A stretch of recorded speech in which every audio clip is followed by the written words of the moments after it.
Welcome to our show again. Once again, we are privileged to have as our guest Dr. Seth Farber, who's written a book, Madness, Heresy, and the Rumor of Angels. Welcome, Dr. Farber.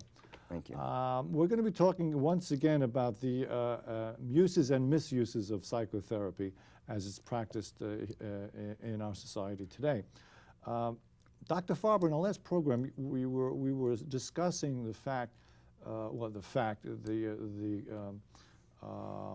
use of the term schizophrenia as it is applied in the psychiatric establishment. And you maintain that this is a label that damages a person, and that it's a label that is at the edge of a psychiatric theory that doesn't work. It's in the center of a psychiatric. It's in the center. Yeah. Okay.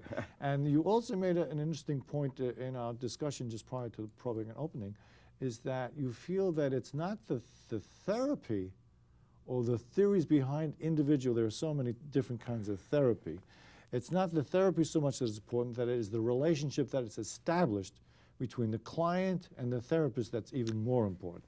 Let me give you a quote just to illustrate that. I was saying that when people get better, when they come out of a crisis, when they seem to make progress, it's usually not so much what theory of therapy, but it's whether they're treated as an individual by the therapist, a certain amount of common sense, but the therapist ideally draws upon.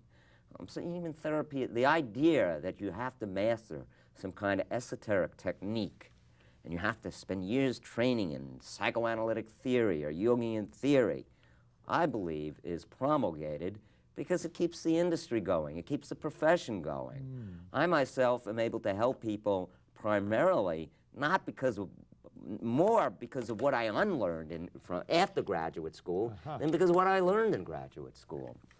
And that has to do with a certain amount of common sense that I derive from the culture, and sometimes from reading unusual therapists.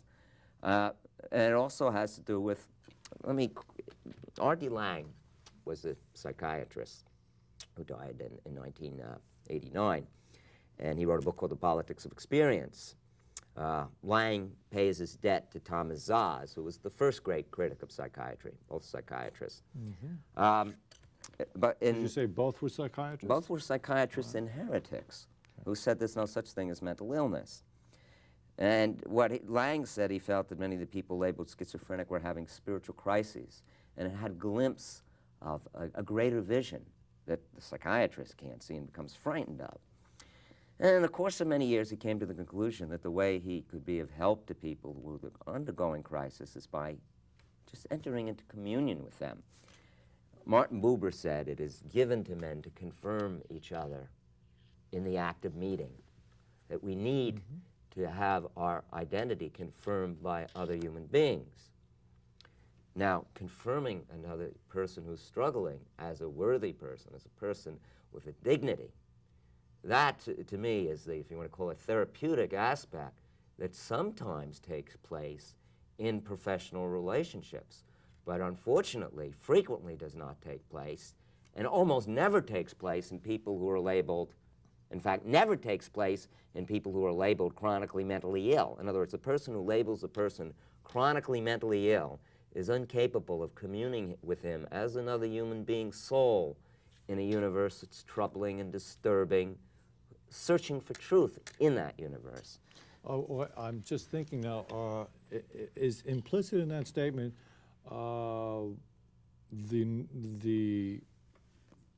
let's say the primary element in a therapist-client relationship, mainline, is that one of power and dominance rather than an interpersonal relationship? Yeah, let me give you an example. Jay Haley defined the typical, prototypical relationship between therapist and patient as one-up. Therapist always maintains himself in a one-up position. Psychoanalyst has to, I won't say this about every psychoanalyst, but most, maintain himself in that one-up position. He knows better than the patient what the patient is trying to communicate.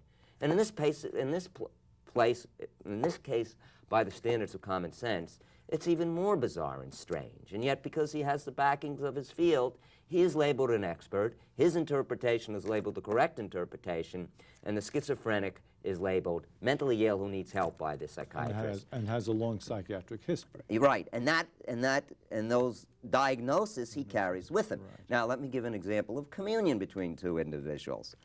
And that's when you're willing to put aside your ideas about making sense or speaking to people in conventional ways. And if you're a therapist or a friend or whatever, your main goal is not to convince the person of what's right, correct, you know? Because we're not involved here in a political discussion that's going to have a political outcome in the ordinary sense of the term. You know, you're not having George Bush and Ross Perot and Clinton debate on television. We're speaking of a troubled individual who goes to help for another troubled individual. Or, well, I said another troubled individual, but it's an individual who's supposedly less troubled, the therapist.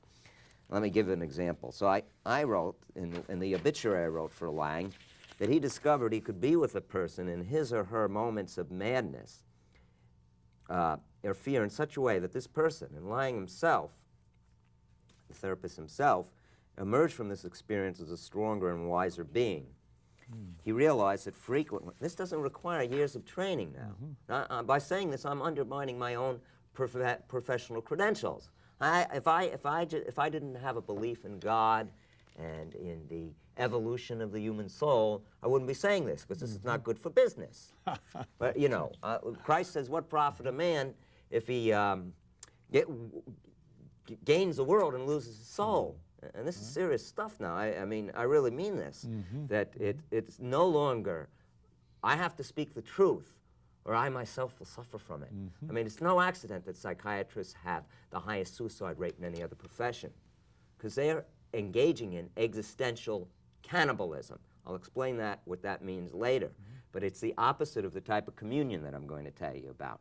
It's the kind of dialogue in which the therapist, like I just said, puts the person down and labels them as a schizophrenic. If we showed that dialogue even to 100 therapists, and they didn't know which was the therapist and which was the patient. We told them there were two patients, you know, except the fact... You're talking about the dialogue The dialogue that I just quoted before about the sock. Okay.